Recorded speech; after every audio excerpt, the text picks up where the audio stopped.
ಯಾಕಂದ್ರೆ ಇಂಥ ಒಂದು ಕೇಸಲ್ಲೂ ನೀವು ಎನ್ಕ್ವೈರಿ ಮಾಡಿದೆ ಅಂತ ಒಂದು ಸಿಸ್ಟಮ್ನ ಯಾಕೆ ಇಟ್ಕೊಂಡಿರ್ಬೇಕು? ಗೊತ್ತಿಲ್ಲ, ನಾನು ನೋಡ್ಬಿಟ್ಟು ಹೇಳ್ತೀನಿ ನಾನು.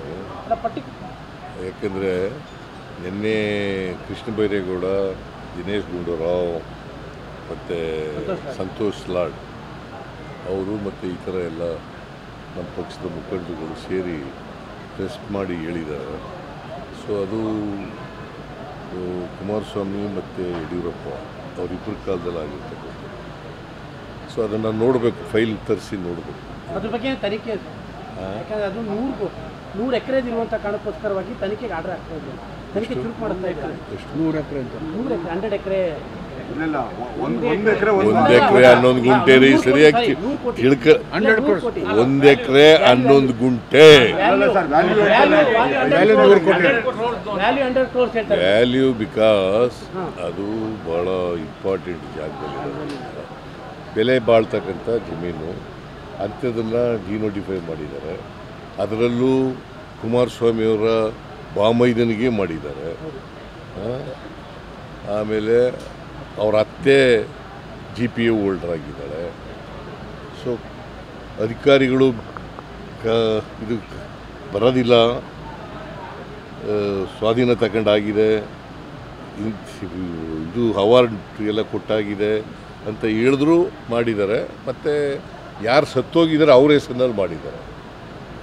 ರಾಕೇಶ್ ಸಿಂಗ್ ಕನ್ಫೆಸ್ ಮಾಡ್ಕೊಂಡಿದ್ದಾರೆ. ರಾಕೇಶ್ ಸಿಂಗ್ನು ಹೋಗಿ ಹೇಳಿದ್ದಾರೆ. ಹೌದು, ರಾಕೇಶ್ ಸಿಂಗ್. ಆದರೆ ಇಷ್ಟೆಲ್ಲ ಆದ್ರೂ ಸರ್ಕಾರ 2 ವರ್ಷ ಫೈಲ್ ಮೇಲೆ ಕೂಡಬೇಕಾಗಿತ್ತು ಸರ್. ಇಂಥ ಕೇಸ್ಗಳು ಹೇಳೋದು ಕರೆಕ್ಟ್ ಆಗಿದೆ. ನಾನು ಫೈಲ್ ನೋಡ್ಬಿಟ್ಟು ಹೇಳ್ತೀನಿ. ವಿಪಕ್ಷಗಳು ಗಾಜಿನ ಮೇಲೆ ಕೂತು ಕಲ್ಲೊಡೆಯೋ ಕೆಲಸ ಮಾಡ್ತಾ ಇದೆ ಅಂತ ಅನ್ಸುತ್ತಾ ಸರ್? ವಿಪಕ್ಷಗಳು ನಿಮಗೇನು ಅನ್ಸುತ್ತೆ? ನಿಮಗೇನು ಅನ್ಸುತ್ತೆ ಹೇಳಪ್ಪ? ತಮಗೆ ಕೇಳ್ತಾ ಇದ್ದಾರೆ. ನನಗೆ ಕೇಳೋದಿರಲಿ, ನಾನು ರಾಜಕೀಯ ನೀನು ಹೇಳು. ನೀನು you are not a politician. ನಿನಗೇನು ಅನ್ಸುತ್ತೆ? ಪಕ್ಷದವ್ರು ಹಂಗೆ ಮಾಡ್ತಾ ಇದಾರೆ ಅನ್ಸುತ್ತೆ ಸರ್ ನನಗೆ. ಇಬ್ರು ಗಾಜಿನ ಮೇಲೆ ಕೂತ್ಕೊಂಡು ಅವ್ರ ಮೇಲೆ ಇವ್ರ ಮೇಲೆ ಅವ್ರು ಮಾಡ್ತಾ ಇದ್ದಾರೆ. ಎಲ್ಲಿ ನಾವು ಎಲ್ಲಿ ಮಾಡಿದ್ವಿ? ಆರೋಪಗಳು ಮಾಡ್ತಾರೆ. ಎಲ್ಲಿ ಮಾಡಿದೀವೇನ್ರಿ? ಯಾವುದ್ರಲ್ಲಿ ಮಾಡಿದೀವಿ? ಕುಮಾರಸ್ವಾಮಿ ಅವರು ಅದನ್ನೇ ಹೇಳ್ತಾರೆ. Kumaraswamy always A hit and run case. ಯಾವತ್ತೂ ಕೂಡ ಅವರು ಲಾಜಿಕಲ್ ಹಿಡಿದು ತಗೊಂಡು ಹೋಗಿರೋದು ಇವತ್ತಿನವ್ರಿಗೆ ನಿದರ್ಶನ ಇಲ್ಲ. ಬೀಯಿಂಗ್ ಎ ಮಿನಿಸ್ಟರ್ ಜವಾಬ್ದಾರಿಯಿಂದ ಮಾತಾಡಬೇಕಲ್ವ? ಇಸ್ ಎ ಕ್ಯಾಬಿನೆಟ್ ಮಿನಿಸ್ಟರ್ ಕೇಂದ್ರದಲ್ಲಿ. ಈ ಶುಡ್ ಸ್ಪೀಕ್. ಅದು ಸತ್ಯನಾ ಇಲ್ವಾ ಅಂತ ತಿಳ್ಕೊಂಡು ಮಾತಾಡ್ಬೇಕಲ್ವಾ? ಬಟ್ ಅವ್ರು ಹೇಳ್ತಾರೆ ಡಾಕ್ಯುಮೆಂಟ್ ಓದಕ್ಕೆ ಬಂದಿಲ್ಲ ಸಚಿವರಿಗೆ ಅಂತ. ಡಾಕ್ಯುಮೆಂಟ್ಗಳೇ ಓದಕ್ಕೆ ಬಂದಿಲ್ಲ, ಹಂಗಾಗಿ ಈ ಥರದ್ದು ಅಲಿಗೇಷನ್ ಮಾಡ್ತಾ ಇದ್ದಾರೆ ಮೇಲೆ.